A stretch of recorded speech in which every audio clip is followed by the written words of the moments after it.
The खालस TV वेख रहे सारे दर्शकों का स्वागत। मैं तुहाडे नाल इंद्रजीत सिंह चहल। अज भारतीय फौज ने ऑपरेशन संदूर के संबंध में लगातार दूजे दिन प्रेस कॉन्फ्रेंस की है, जिदे च 3 सैनिक अधिकारियों DGMO लैफ्टिनेंट जनरल राजीव कई, जल सेना के वाइस एडमिरल AN प्रमोद ते हवाई सेना के एयर मार्शल अवधेश कुमार भारती ने पाकिस्तान दीयां हमलावर कार्रवाइयां अते भारत की जवाबी रणनीति बारे विस्तार नाल जानकारी साझी की है। इस मौके भारतीय फौज ने पाकिस्तानी फौज वालों कीतियां कार्रवाइयां के सबूत दिखाए है ते पाकिस्तान वालों बोले जाते झूठ का भी पर्दाफाश किया है। एयर मार्शल अवधेश कुमार भारती ने एक संभावित PL-15 हवा तो हवा च मार करने वाली मिसाइल का मलबा दिखाया, जो कि चीन मूल का दसिया जा रहा है। भारत के उत्ते हमले के दौरान पाकिस्तान के द्वारा यह मिसाइल वरती गई सी। भारत के द्वारा डिगे गए तुर्की मूल के YIHA और सोंगा ड्रोनों का मलबा भी दिखाया गया है। ये नाल ही भारतीय फौज ने पाकिस्तानी मिराज का मलबा भी दिखाया। ये नाल ही फौज के वलों की कार्रवाई च किवें पाकिस्तान के एयरबेसां ते होरनां थावां नूं निशाना बनाया गया, वो तस्वीरां ते वीडियो दिखा के सबूत पेश किए गए हैं। एयर मार्शल अवधेश कुमार भारती ने नूर खान एयरबेस, रहीम खान एयरबेस ते भारतीय फौज दीयां कार्रवाइयां दे सबूत के वजों वीडियोज़ साझियां कीतियां। एयर मार्शल भारती ने प्रेस कॉन्फ्रेंस च स्पष्ट किया कि भारत की लड़ाई दहशतगर्दियों के विरुद्ध है, ना कि पाकिस्तानी फौज के नाल। एयर मार्शल भारती ने कहा कि साडियां जंग प्रमाणित प्रणालियां समय की परीक्षा के उत्ते खरियां उतरियां ने, ते नाल ही उन्होंने यह भी गल आखी कि साडा मसला पाकिस्तान के नाल नहीं सी, असीं दहशतगर्दियां ते कार्रवाई की, पर पाकिस्तान ने खुद उन्हां दी मदद करते हुए इस जंग दे विच हिस्सा लैण दा फैसला किया।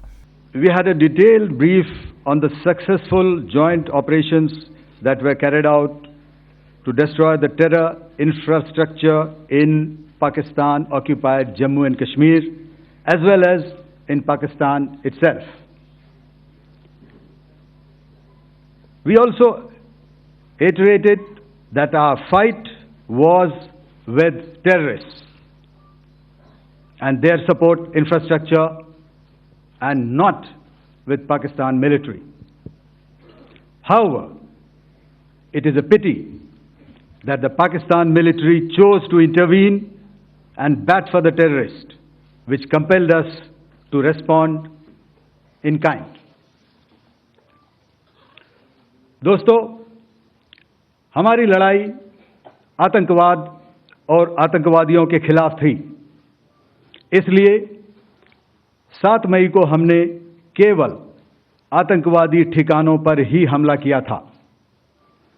पर अफसोस इस बात का है कि पाकिस्तानी सेना ने आतंकवादियों का साथ देना उचित समझा और इस लड़ाई को अपनी लड़ाई बना ली।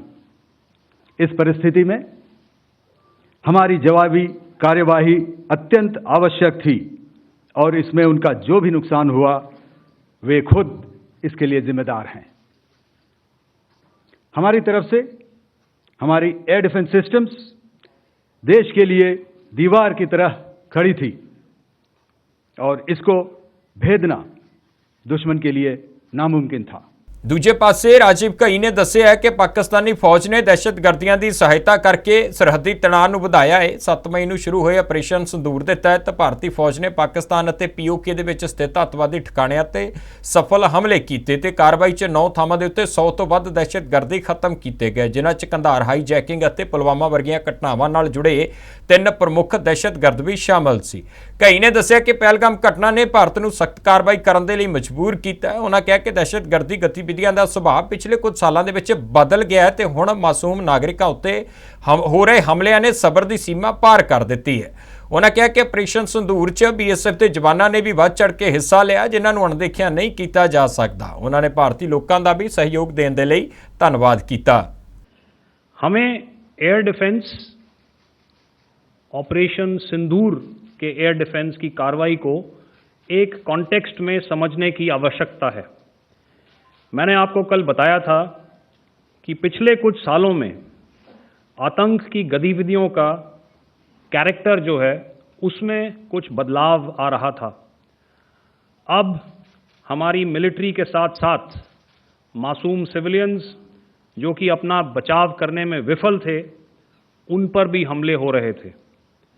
2024 में जम्मू सेक्टर में शिवखोरी मंदिर को जाते हुए यात्री और इस साल अप्रैल में पहलगाम में मासूम पर्यटक इस खतरनाक ट्रेंड के विशेष उदाहरण हैं।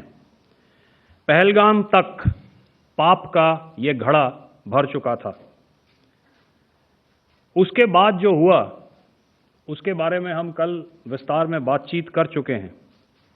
क्योंकि आतंकियों पर हमारे सटीक हमले लाइन ऑफ कंट्रोल और इंटरनेशनल बाउंड्री को पार करे बिना किए गए थे, हमें पूरा अंदेशा था कि पाकिस्तान का वार भी बॉर्डर के उस पार से ही होगा। इसलिए हमने अपनी एयर डिफेंस की पूरी तैयारी पहले से ही कर ली थी। हमारी इन्वेंट्री में शामिल counter manned aerial systems, electronic warfare के साधन और एयर डिफेंस वेपन्स का इंडियन एयरफोर्स के इसी प्रकार के सिस्टम्स के साथ एक अनोखा मिश्रण किया गया। इसलिए आपने देखा कि जब जब पाकिस्तान एयरफोर्स ने हमारे एयरफील्ड्स और लॉजिस्टिक इंस्टॉलेशंस में 9 और 10 मई की रात को लगातार हमले किए, वो इस मजबूत एयर डिफेंस ग्रिड के सामने विफल हो गए। आपके सामने इस ग्रिड को एक तरीके से दर्शाया गया है। आप देख रहे हैं कि इंटरनेशनल बाउंड्री से कितनी layers, radars, counter unmanned aerial systems, उसके पीछे शोल्डर फायर्ड वेपन्स, हमारे विंटेज एयर डिफेंस वेपन्स जो कि काफ़ी सालों से हमारी सेना में हैं। एयर मार्शल भारती ने भी उसके बारे में बात करी। और लास्ट में हमारे modern air defence weapon systems. तो कोई मौका नहीं था कि पाकिस्तान एयरफोर्स ये मल्टी टियर डिफेंस को पार करके पीछे हमारी एयरफील्ड्स या लॉजिस्टिक इंस्टॉलेशंस को टारगेट कर पाए। और अगर आप इस लेयर को देखें तो आप समझ जाएंगे कि मैं आपको क्या बताने की कोशिश कर रहा हूं। तो अगर आप सारे सिस्टम्स को पार कर भी गए तो आपको फिर भी एयरफील्ड या लॉजिस्टिक इंस्टॉलेशन या जो भी चीज़ को आप टारगेट कर रहे हैं उसमें पहुंचने से पहले कोई ना कोई इस लेयर्ड ग्रिड का सिस्टम ज़रूर गिरा देगा। जो दुर्दशा कल आपने पाकिस्तान एयरफील्ड्स की देखी और शायद आज भी एयर मार्शल भारती की प्रेजेंटेशन में, हमारी एयरफील्ड्स हर प्रकार से ऑपरेशनल हैं। यही नहीं, पाकिस्तान के ड्रोन्स और वेपनाइज्ड यूएवीज से की गई हमलावर कोशिशें भी इस ग्रिड के कारण नाकाम हुई और जो बचे कुचे ड्रोन्स थे उन्हें हमारे शोल्डर फायर्ड हथियारों से मार गिराया गया। मैं यहाँ पर अपनी बॉर्डर सिक्योरिटी फोर्स की भी सराहना करना चाहता हूँ। उनके डायरेक्टर जनरल साहब से लेकर बॉर्डर पर तैनात बीओपी पर पहरा देने वाले आखिरी जवान भी हमारे इस अभियान में बढ़ चढ़कर शामिल हुए और बहुत बहादुरी से उन्होंने हमारा साथ दिया। उनके काउंटर अनार्म्ड सिस्टम्स भी हमारे इस मल्टी टियर्ड एयर डिफेंस ग्रिड का हिस्सा थे, जिसके कारण पाकिस्तान की नापाक हरकतों का विनाश किया गया। ਭਾਰਤੀ ਹਵਾਈ ਰੱਖਿਆ ਪ੍ਰਣਾਲੀਆਂ ਨੇ ਪਾਕਿਸਤਾਨ ਦੇ ਡਰੋਨ ਅਤੇ ਯੂਏਵੀ ਹਮਲਿਆਂ ਨੂੰ ਨਾਕਾਮ ਕਰਨ ਦੇ ਵਿੱਚ ਅਹਿਮ ਭੂਮਿਕਾ ਨਿਭਾਈ ਹੈ। ਖਾਸ ਤੌਰ ਦੇ ਉੱਤੇ ਸਵਦੇਸ਼ੀ ਆਕਾਸ਼ ਪ੍ਰਣਾਲੀ ਤੇ ਕਾਊਂਟਰ ਯੂਏਐਸ ਸਿਸਟਮ ਨੇ ਸ਼ਾਨਦਾਰ ਪ੍ਰਦਰਸ਼ਨ ਕੀਤਾ ਹੈ।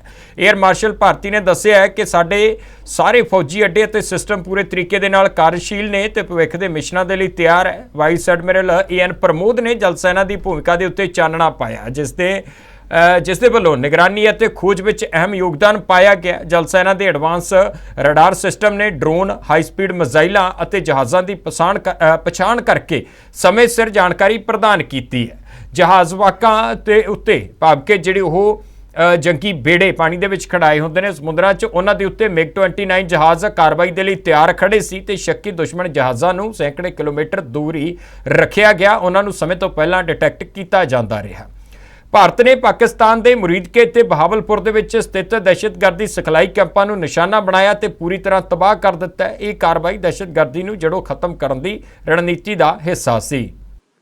The Indian Navy operates as a composite network force capable of simultaneously addressing threats emanating from all domains, that is air, surface and subsurface, through amalgamation of advanced sensors synchronized on the combat management systems. In effect, the maritime force is able to ensure persistent surveillance, detection and identification for a comprehensive maritime domain awareness, including the airspace. Effectively using multiple sensors and inputs, we are maintaining continuous surveillance to degrade or neutralize threats as they emerge or manifest, to ensure targeting at extended ranges. All these are conducted under the umbrella of a comprehensive and effective layered fleet air defense mechanism that caters for all threats, be it drones or high-speed missiles or aircraft, both fighters as well as surveillance aircraft. ਆਖਰ 'ਚ air martial ਅਵਦੇਸ਼ Kumar ਭਾਰਤੀ ਨੇ ਮੁੜ ਦੁਹਰਾਇਆ ਕਿ ਸਾਡੇ ਜਹਾਜ਼, ਬੇੜੇ ਅਤੇ ਹੋਰ ਤੋਪਖਾਨਾ ਆਪੋ ਆਪਣੀ ਥਾਂ ਦੇ ਉੱਤੇ ਤਿਆਰ ਖੜੇ ਆ ਤੇ ਜੇਕਰ ਆਉਣ ਵਾਲੇ ਸਮੇਂ ਦੇ ਵਿੱਚ ਕੋਈ ਅਜਿਹੀ ਹਰਕਤ ਗੁਆਂਢੀ ਮੁਲਕ ਦੇ ਵੱਲੋਂ ਜਾਂ ਕਿਸੇ ਹੋਰ ਵੱਲੋਂ ਕੀਤੀ ਗਈ ਤਾਂ ਫਿਰ ਉਹਦਾ ਮੂੰਹ ਤੋੜਵਾਂ ਜਵਾਬ ਵੀ ਦਿੱਤਾ ਜਾਏਗਾ। ਇਸ ਆਪਰੇਸ਼ਨ ਦੇ ਵਿੱਚ ਸ਼ਹੀਦ ਹੋਏ ਜਵਾਨਾਂ ਨੂੰ ਸ਼ਰਧਾਂਜਲੀ ਅਰਪਿਤ ਕਰਦੇ ਹੋਏ ਭਾਰਤੀ ਫੌਜ ਨੇ ਸੰਕਲਪ ਦੁਹਰਾਇਆ ਕਿ ਅੱਤਵਾਦ ਅਤੇ ਸਰਹੱਦੀ ਖਤਰਿਆਂ ਦਾ ਸਾਹਮਣਾ ਪੂਰੀ ਮਜ਼ਬੂਤੀ ਦੇ ਨਾਲ ਕੀਤਾ ਜਾਏਗਾ।